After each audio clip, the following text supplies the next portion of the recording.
Welcome back to another episode of the Two Balls, One Basket podcast, a podcast of the Playbook Sports Network. Make sure to visit our website, playbooksn.com, and visit our Twitter, PlaybookSN. As always, I'm your host, Jordan, and with me today is Playbook Sports member, host of the Hangout NBA podcast, Brandon John. You know him as Taskmaster. Yo, what up? What up? What up? All right, Task, what's up? How we doing? Not much. We're doing good. We're doing good, little, 1-3 start, but that ain't shaking anybody. It's shaking me a little bit. You feel me? Oh no. Just Not you too. yeah. Let's get into this because, I feel like it's the same shit, different season. They Yeah, pretty always start much. slow, Yeah. except for Jimmy's first year. Jimmy's first year, I think they started like 9-1.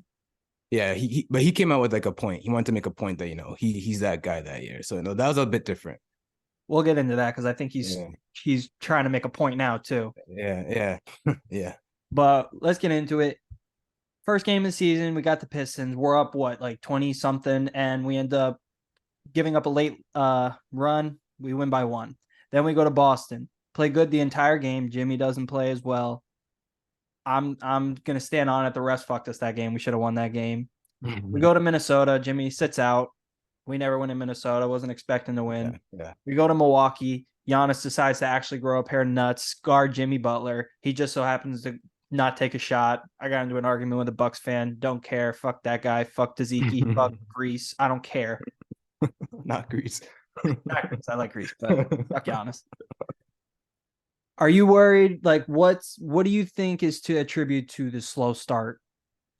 Um, a bit of it is not having all your guys there. Like, I know we're never really gonna have all the guys there with the Heat. They generally, are always missing a guy or two. But I think to start this season, just to get, that chemistry to start the season with, I think they're kind of missing that. Honestly, like the way that Jimmy has started out, I know you want to get into it a little bit later, but part of that, I think the preseason, if you're gonna skip the preseason, you kind of have to be fully engaged when the season starts. If that's not the case, then I think, maybe, all the guys at least getting that one dress rehearsal game would have done them some good. But overall, I'm not that worried about, how the team's playing. They start slow, like you said earlier. They start slow to start seasons generally. So that's not really an issue to me. The offense looks like the offense. Like that's just Miami Heat offense. It doesn't look pretty. Not as ideal as we'd want it to be. But I think there's a lot of things that they can get to and they will get to as the season goes on and as they get guys back. So I'm not too worried about it. See, with me, it's like I'm not worried, but there's things that do cause some concern. It's going to be hard to get any chemistry, any sort of momentum when you got Caleb missing the first six, Jimmy sits out one game, Bam sits out another game. The game that Bam comes back, Jimmy Butler's questionable. Then Kevin Love's questionable. Haywood Highsmith hasn't played. Mhm. I understand that it's really early in the season, and this is just how I view things. And I know a lot of people don't agree with it, but you can't start slow because then when teams start to get hurt in the middle of the year, which every team does, the Heat will get hurt in the middle of the Of year. course. Yeah. Yeah. You're at that point, you're clawing for seeding and you're clawing to get out of the play in and you're clawing to get into the play in as the Heat are right now. Yeah, I So think it's that like you want to bundle up all these wins now. And it's just annoying as fans, fans that pay money to see these players play and they want to rest. Fans like me who work all day, a lot of people work all day. Yesterday, I was so excited for this Bucks game. I get home, I shower, I'm like, all right, let's go. I got a glass of wine ready. And then they roll Bam out. And I'm like, they're just ruining my yeah, whole that day.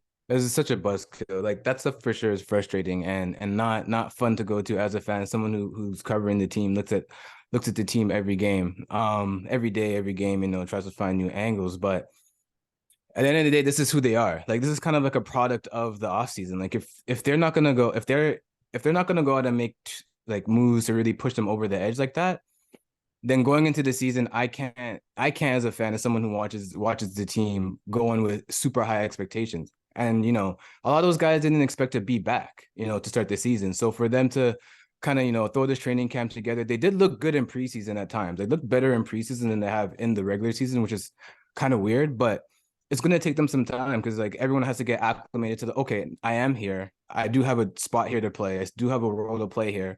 Let me figure out what that is, and let me figure out how I could best better the team. And I think Spo too wasn't expecting to have certain guys, so he probably went in with the mentality that certain rotations, certain lineups, certain schemes I'm going to be able to roll out. Now, when that's all flipped because you didn't really have the offseason that you thought you were going to have, that just changes things for the team, and it changes how he has to think about things.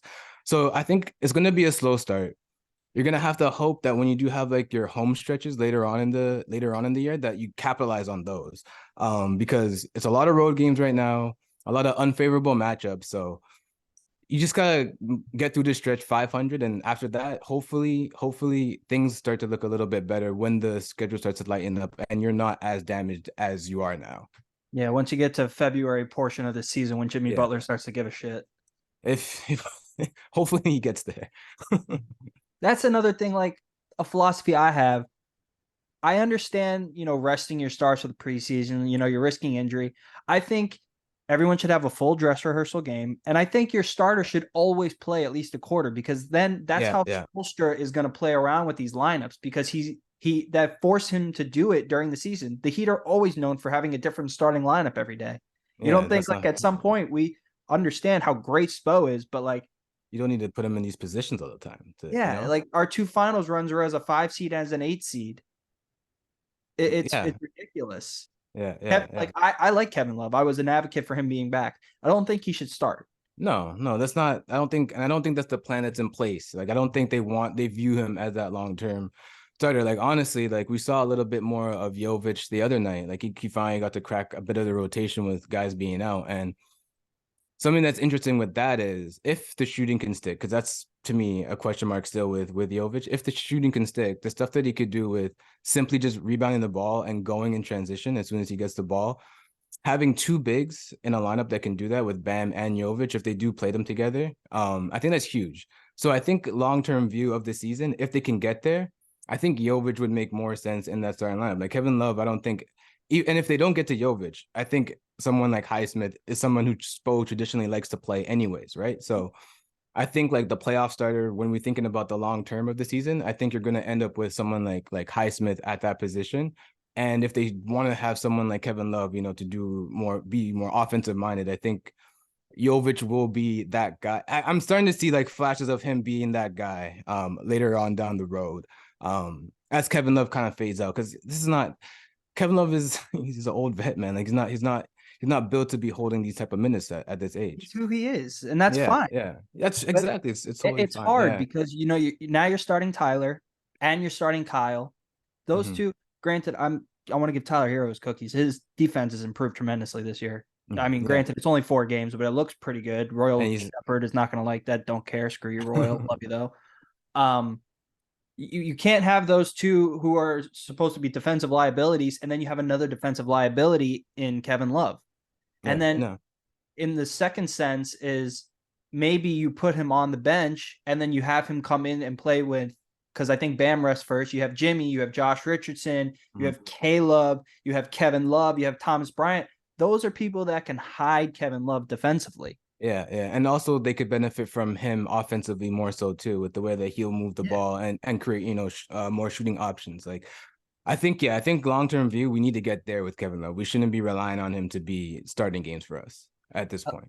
I like how you brought up Jovic, because I know everyone in Heat Twitter is I so know infatuated that's with the him. You guy. and Yeah. I think, are the only two that were not like, okay, just everybody pump the brakes. Just wait. Yeah, he's young, Yeah. My issue with Jovic is I want him. I like everything he does. I like the rebounding. I think Yeah, if yeah, the shooting stays consistent, he belongs in the starting yeah. five.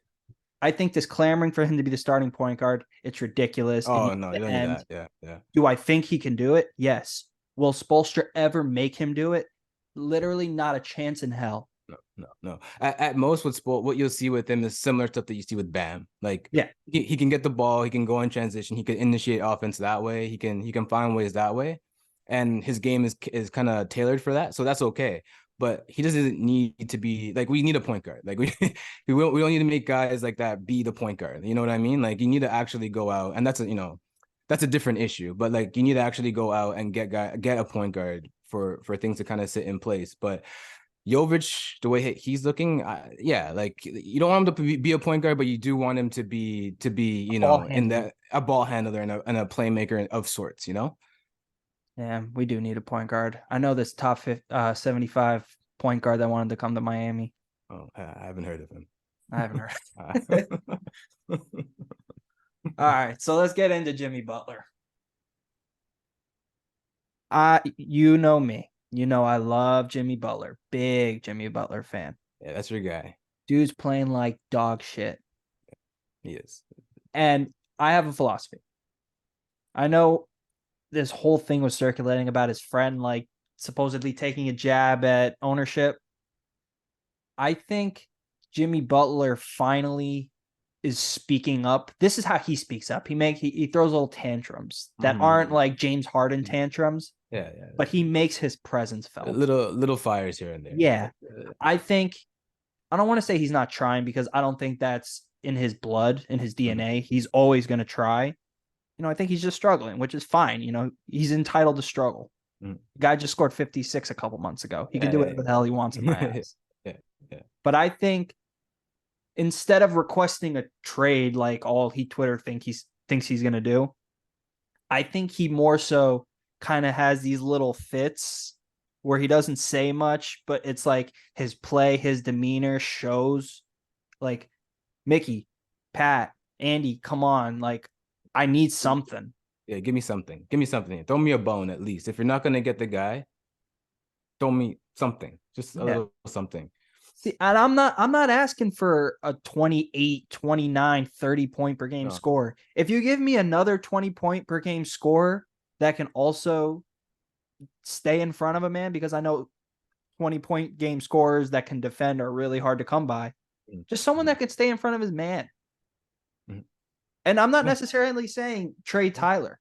Bring somebody else in. There's people out there. yeah. James You Harden can. wasn't it, in my opinion, but Yeah. There's moves to be made if you want to make the moves. It's just whether or not you want, like, the front office wants to get there with them.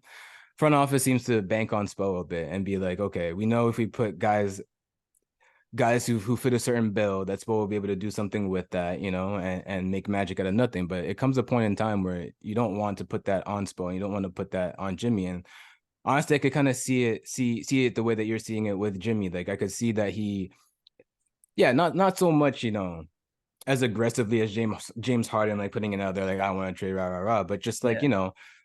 we had an off season. We had a good run last year. We went to the finals. We did something incredible.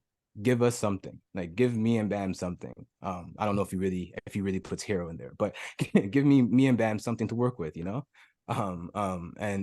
we can go from there, because honestly, they deserve it. They've worked hard 4 years.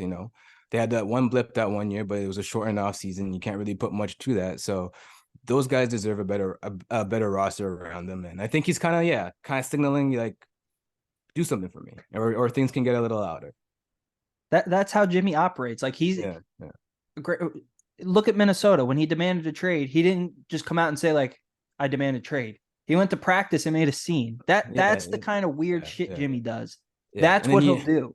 And then he pulled a little fake injury to start the season. It's things like that. The thing with the Heat, they're good at landing these whales. They haven't done it in recent years, but it's not from lack of trying. It's from lack of desire to move these assets. Mm-hmm. And And I fully, think yeah, that's where the Heat get in trouble because they overvalue their assets at the time. And then when it comes time to pay them, they either pay them a lot and then they fall off, Duncan Robinson, or they let them walk for nothing, Gabe and Max. yeah, yeah, yeah. And that's Gabe a and that's Max a are both very crucial in the finals run, but I think at that same trade deadline, somebody wanted Max Strus for like a first round pick. You could have used that yeah, and thrown it at Dame. yeah. If you're thinking long term Aside like from that. the Cronin Petty. Mm-hmm. Yeah, yeah, yeah. Obviously, that situation was just unfortunate with Dame. Like, that was just, a blunder on both ends, like a Mm-hmm. blunder on Dame's end and a blunder on the Heat's end, to be honest. But that's in the past. You have to move forward with that. That should happen. Should happen. So you just have to think of ways to move forward after that shit happens. Like, it's okay to miss out on your plan A, but like your plan B and C, like, we have yet to really see them pivot in that way. It seems like they just kind of go for that, one star. If that doesn't pan out, then they kind of scrap together some guys. Except for that one offseason where they went for Lowry and they got PJ Tucker. Like, that was like It a was a good good offseason. offseason. It was a good offseason. They saw the previous the previous year. They made that little upgrade to get even further and solidify themselves. So I think fans at this point aren't even clamoring for like that whale anymore. Anyways, like I think they'll be okay if they just got like some type of 2023 2024 version of Kyle and PJ put on this roster to help them make that run. You think more? Uh, I no, I agree with you. Yeah, yeah. I think that everybody is just infatuated with a whale. Yeah, yeah, that's true. Yeah, maybe I'm underestimating like yeah, yeah, their desire I for those like the type of players. team. Yeah, I, yeah, I think it's missing a piece or two. yeah, And I'm yeah. not saying if they get this piece or two that you and I are saying that they're clear cut championship favorites No, because no, they never will be, ever. no, I no. don't care who they get. The Heat will It, never be appreciated. it's just to put that in that conversation to make it like easier for Spo and easier for Bam to actually get to the finals again. It's not so not going to be like your clear cut. Dame came here, you're a clear cut contender. Yeah. You'll be the villain, but you'll be a clear cut contender. Um, but no, the move that we're thinking is just something to get them over the hump. And to make it easier on the guys to put together a scheme and an opportunity that's easier, you know? So I've been seeing some. Actually, you know what? We're gonna save this. I want to talk about Tyler. I want your opinion on what you've seen from Tyler because I think he looks good and bad. That's the Tyler experience right Yeah, now. like he's getting the shots up, the moves look good, he's creating for himself, he's creating for others, but I feel like the consistency is lacking. It's taking him 23, 24, 25 shots to get 22 points. Now he played really good against Milwaukee. I think he got like 33 or 35 on 18 or 19 shots. Yeah, but that was the game he got to the line. Yeah.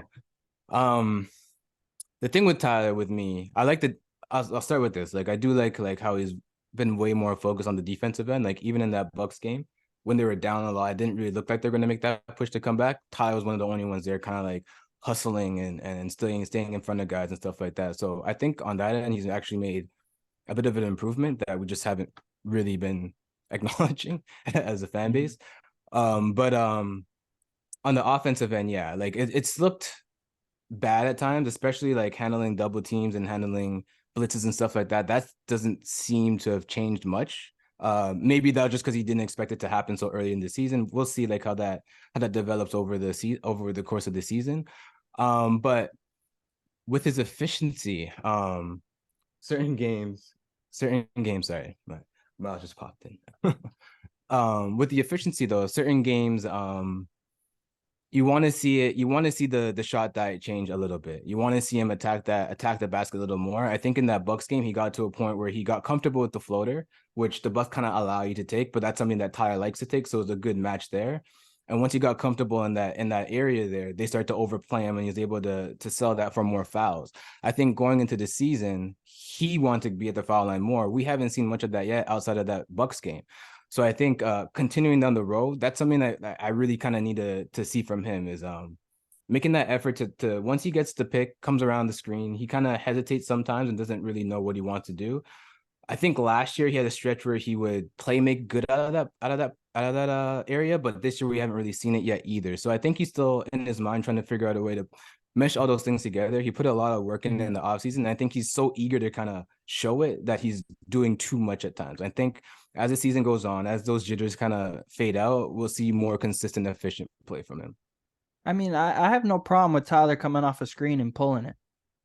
Yeah, no, I have no that problem with it. especially on this team, it's kind of necessary. Like they don't Yeah. have they don't have guys who can do that. So like if it looks rough, some nights it looks rough. My only thing is don't just settle on that. Use that talent and leverage it to get to the rim and get yourself easier looks at the free throw line. Because he can do it. Like we saw in the Bucks game. I know it's one game. There are ways for him, even with his athleticism, to leverage fouls. He just has to be willing to, accept that contact, go into that contact, sometimes sell a little bit. That's what all these guys are doing, selling fouls. So you got to tap into that a little bit more, and I think it'll make things a lot easier for him and the team. I think Tyler doesn't get a good rep with the team, like from the fan base. No, no, he doesn't. Like it's been tough for him. They've always wanted him to be that third guy, Ridiculous. and it's like because he's not like that guy immediately. It's a little tough for him, and fans are impatient.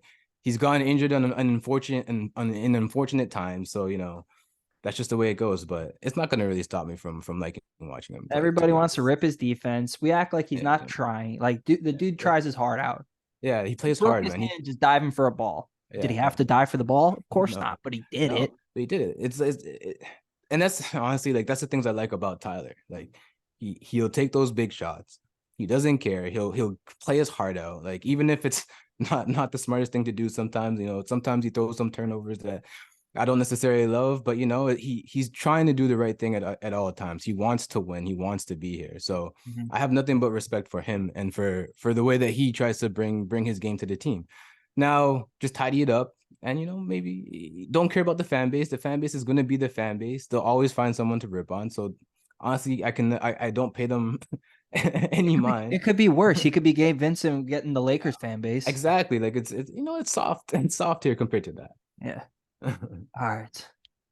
I got two whale names for you. I want to know what you think. Ooh, Wales like that. We're the favorites to land Zach LaVine if the Bulls try to trade him. Mm, I hate when that happens. That means if yeah, we're the favorites, that means we're not getting them. we're not getting him. Yeah, But yeah. the one over there that I'm intrigued by is DeMar DeRozan. And I Mm, know a lot of people think it's a clunky fit, doesn't shoot the three well, but that's exactly what we need. We need a bucket exactly. getter, and DeMar DeRozan the Mhm. dude could score fucking 45 points a game off straight mid range. Yeah, yeah, yeah. And honestly, the DeMar thing's interesting to me. I know, yeah, like you said, I know people are kind of worried about the spacing and stuff like that.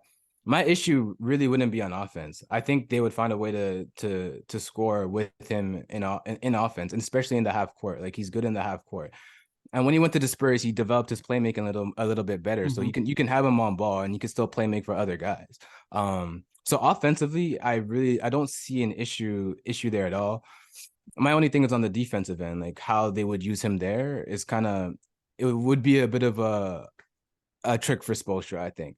I think like come playoff time, there would be some games where he might not even I wouldn't be shocked if he didn't close every game on this Heat team because you might want to put someone like Haywood Highsmith in, just for the defensive versatility there, and if you're getting enough from other guys.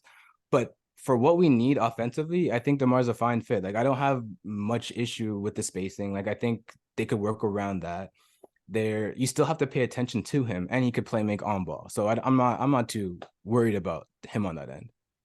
I'm not worried about the offense. I'm not Yeah. worried about the spacing. I mean, we've made two final runs and our two best players don't That's shoot. what I'm saying. Like we went to the conference finals with PJ Tucker not being guarded. We were playing 4-on-5, like The for most. 2020 bubble was Yeah, before Bam even decided to take jump shots. yeah. Like I'm not worried about like that stuff is a bit overstated at times, the spacing. So I'm not worried about that at all.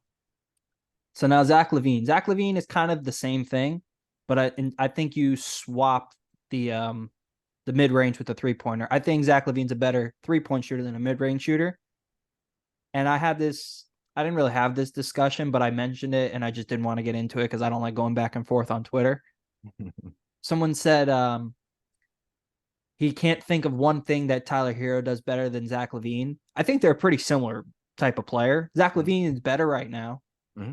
but there's things that each player does differently. I think Tyler Herro's a better defender. I think Tyler Herro's a better playmaker. I think Zach LaVine's a better scorer. Mm-hmm. I think that's right There's just on. different things. I think that's spot on. Like I don't. The only thing with getting a Zach Levine is, are you keeping Hero with that or are you not? Because if you're keeping Hero Not sure. and if you're playing them together, I don't know how that looks. It's very interesting though, because DeMar, I like the playmaking with DeMar a little bit better Well, because on DeMar you ball. can put at the 3, Jimmy you can put at the 4. Yeah, Zach LaVine got to play the 1 or the 2. he's got to play the one and the two. And Which I mean, I mean, we need a one. yeah, Like but can't he's be not a too. true one. We need a true one. Yeah, like you need someone who could like set up other guys. And I don't really think Zach Levine, like he gets like 3 to 5 assists a game, but like I don't think that's really true to who he is. Like he's a bucket, he's a scorer. Like that's who Zach is. Which is similar to Tyler. So I think in that situation, you're probably looking at like maybe making them one of them come off the. It'll be like a weird fit, I think, Zach Levine on the Heat, unless Tyler's moving elsewhere. Then it I makes a lot mean, more sense to I, me. I say we assume Tyler would move, even though it Yeah. seems like they don't try to move him. They don't try to move him unless it's like a I, top I don't, and I don't, 15 that's guy. another thing Yeah. I don't get. I don't get how every offseason we hear a proposed trade that includes Tyler Herro. Then when said trade does not go through, Pat Riley comes out and says, I didn't even try to trade Tyler Herro. Who do I believe? What's going on? I think they're trying to trade him. I But think like I don't watch I think basketball. I think I think I think they try to trade him, but like the offers were there. Like the offers that they knew they were gonna make were there, but they never actually had to get to the point of actually trying to pull the trigger because Poland was never interested. So they kind of like you're saying you're they're kind of trying to save faith by saying save face to Tyler by saying we never really tried to trade you when you're trying to trade him, but you never actually had to get to that point because there was no real discussion between you and Portland. This is Miami sports to a T. The Heat won't trade. The Marlins always trade, and those players end up being MVPs. Oh, so it's like, oh, that's a Like I can't win over here, but I I got them mean, for good. I mean, I mean, the Jays apparently traded some guys, and the guys that they traded are now playing in the World Series. So, Always. exactly. Nature of the game. So let's look ahead. We got, by the time this podcast drops, the game will be over. We got Brooklyn Nets tonight. What do we think is going to go on there? I know it's scaring me. It's looking like a trap game because Dinwiddie's out, Claxton's out, Cam Johnson's out, Dennis Smith is out, and then we have everybody except I want to say Caleb and maybe Kevin Love. Yeah, Kevin Love's out. Yeah, so yeah, we basically have everybody for the first time, and yeah, and they have nobody. It's a typical trap game. Yeah, that means Like Mikel's typical. going for 50. Yeah, I guess. Oh man, not again. No, I think today will be a good game. I think today will be a good game. You could clip this, whatever. If it's a bad game, then it's a bad game. But I think it's gonna be a good game. I think we're gonna see some stuff from Bam tonight. He usually does well against Brooklyn without Claxton there, especially. I think we're gonna see the paint be a little bit more free for Bam, and hopefully we see Tyler get 4 to 6 free throws. Like I'm not expecting 10. Like that's just like kind of abnormal for him. So I want to see him at least make that step in trying to get to the basket. Now for Jimmy, do you think you're a Jimmy expert? So do you think we're getting engaged, Jimmy, or what? Oh, all right. So this podcast has the potential to be really good because Joey's going to clip a lot of these things, and we're either going to look like idiots or we're going to look like geniuses when he posts them a day after. Yeah, that's the fun. I think tonight's a Jimmy game. Mhm. I, I I think at some point he's got to understand, like, yeah, I can throw a bitch fit. I can do all this stuff. I can, I can make my mark. I want help. Yeah. But in here, he also realizes, well, I love to win. We need to win because I'm not doing this playing crap again. Yeah. I want to be in the play. Yeah, I'm not doing that shit. Yeah. I'm feeling. I think all three of them played good tonight. And I that's did. another thing. We I've haven't seen talked that yet. about this Yeah. with my homegirl. She loves the Heat, and she'll text me one day. You'd be like, "Ooh, Bam's got it tonight." I'd be like, "Oh, Tyler's got it tonight." "Oh, Jimmy doesn't have it tonight." I said, "Yes." Mm. I said, "But the point is for all three to have it on the same night." I would like to see that. I think tonight's the night. I hope And if that's not the. tonight, then Friday. And then if not Friday, then Sunday. Oh, you know how to hedge. You know how to hedge. You've been following playbook bets. No, I think with Jimmy, yeah. I don't know if I don't know if it'll be this game, but I know at some point it'll come to a point where Jimmy will have like a 30-40 piece. And then he'll be out the next game just to prove a point. That's just the Jimmy way. I'll go to the game Friday. I promise to God, if Jimmy doesn't play, I'm gonna make my presence felt at that place. You better. All right, Tass, that's all I got today. Yeah, I think Um, yeah. not a lot. We got your podcast. I know you gotta keep the vocal cords rested. Yeah. You got our podcast coming out every Monday now. Try and keep that consistent, talking about the NBA and what's going around the league every week. So that's what it is right now. Also, want to make an announcement. I will now be doing 2 podcasts a week. I'll Ooh, either have Tass, one of the guys, maybe some other guest. We'll have a Heat podcast every week, and then I'm gonna have a football podcast also in the same week. So gotta cover it all. tomorrow I'll be recording the football podcast. Little look ahead of the Dolphins versus Chiefs in Germany. I hope Patrick Mahomes is ready to get stunned That should be again. fun.